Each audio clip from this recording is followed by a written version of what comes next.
Hi everybody, it's Kathy. How's everybody doing today? We've got a really nice day here. It started out very rainy and then it just kind of got gloomy and then the sun shined and it's still shining now. Temperature's nice, it's about 72, 73 degrees.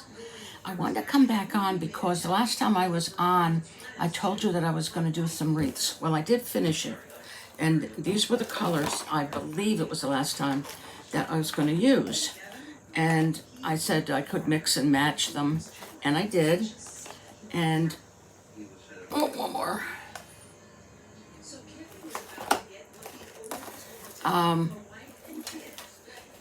This is the wreath. It's a wreath form, 14-inch, and maybe if I pull it back a little bit, it'll be easier to see. And it's kind of hard to see with everything behind it.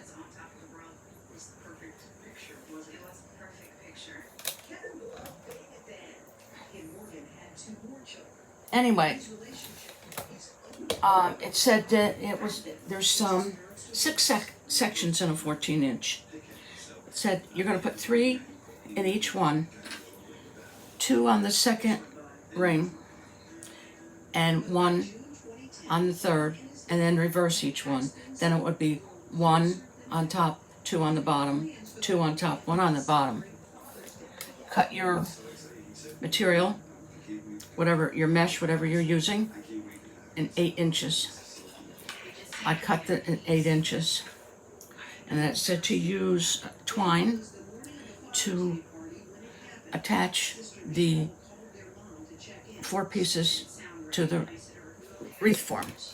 So I cut everything out, and I cut out 3 for each with 6 sections, 18. And then as I started putting them on, they were slipping and sliding, and I didn't like that. So I said, I'm gonna go and get me some pipe cleaners. So I went and got pipe cleaners, and I started working with them instead.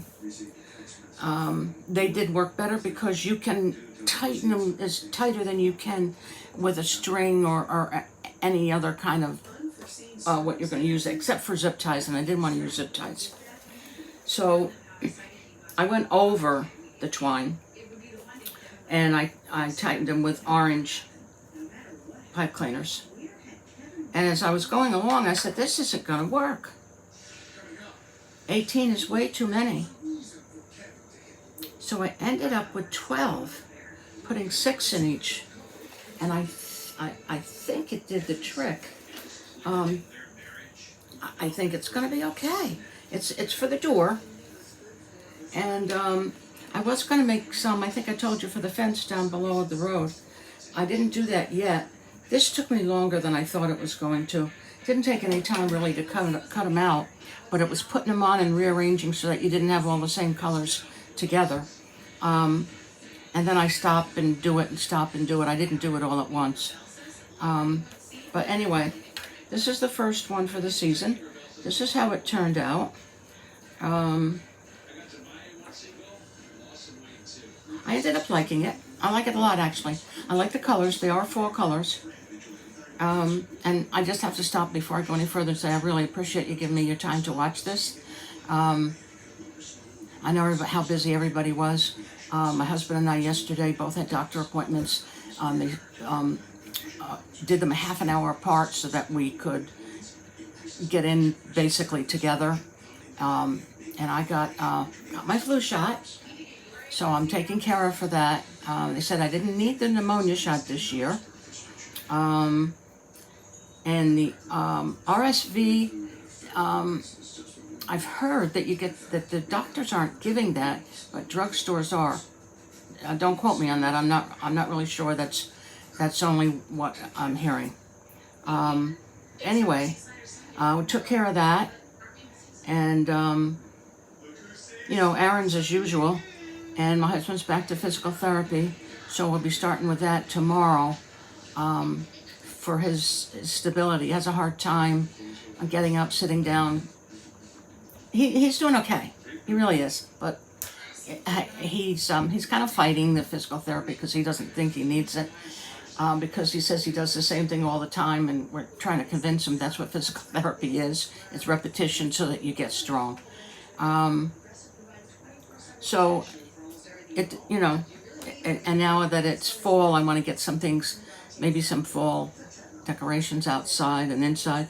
I'm not big on Halloween, but I do, as part of fall, I'll do a few pumpkins, whether they're real or not. And the usual scarecrows. I have one of those. That's fall to me, but it can be Halloween or not. But anyway, along with a lot of other people, I appreciate fall. Even though we've been having this terribly hot last week or so, it's cooled down now. As a matter of fact, I don't have any air conditioning on today. Everything is wide open, which feels good. I like the fresh air. And it's starting to dry out after the rain last night, so Brady, the golden doodle, is waiting. He wants to go outside and play ball, but the grass is still so wet that I'm not chasing him around in the wet. And that other than that, the trouble I'm having is, I don't know, I think a lot of people do that, and that's why there's a lot of people who are on YouTube and on Facebook and show it's getting something different for dinner that both of us like. When you have a lot of people in the house, I raised 3 kids, so there were 5 of us, especially when they were older and they were both working, and then the third one was working, and everybody was working different shifts. But I could make the same thing, basically, and have leftovers for whoever, not leftovers, but left over for them when they came home from work, if they weren't there in time for dinner. Now it's like, I cook something, it's like, I really don't want that, and I'm like, I cooked it, or I'll ask, and I don't know, whatever you want, and then, so you kind of like get in a funk.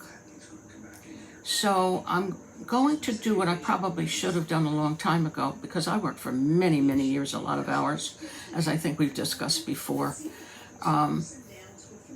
I think what I'll do is I'm just going to get a pen and pencil out, and there's a bunch of recipes I'd like to try, and that I have tried, and that I know they like. And there's just my husband, myself, and my daughter. She's vegetarian, so that kind of changes things a bit. But I've learned to work through that and work for her also.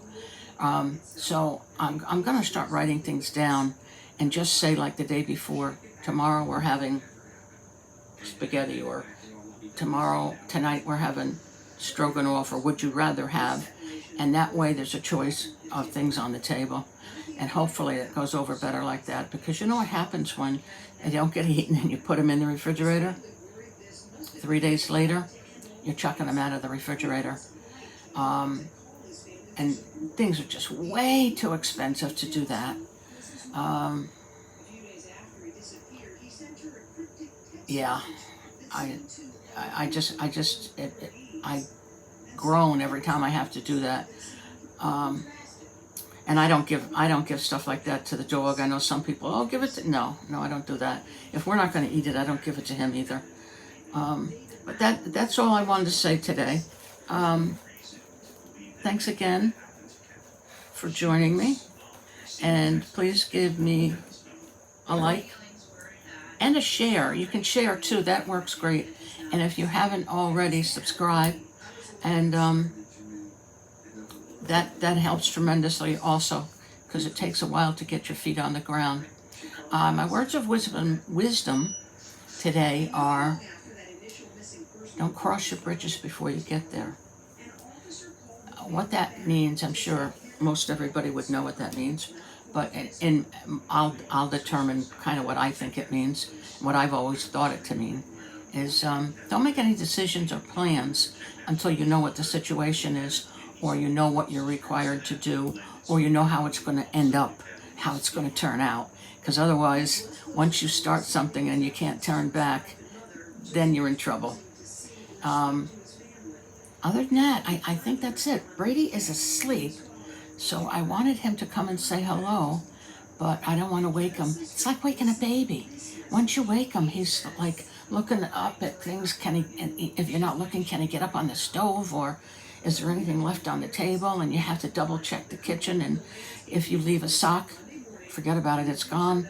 And he's 2 years old. If you leave a piece of paper, he's gone into my pocketbook and taken money out. Because I didn't zip it all the way, or I didn't zip it at all. And I'm chasing him around the house for $1 or a $5 bill. And that hasn't changed any.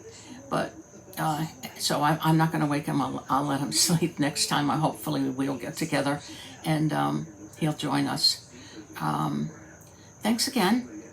And I will see you soon. Be kind to one another. It doesn't cost anything. Have a good day. Bye-bye.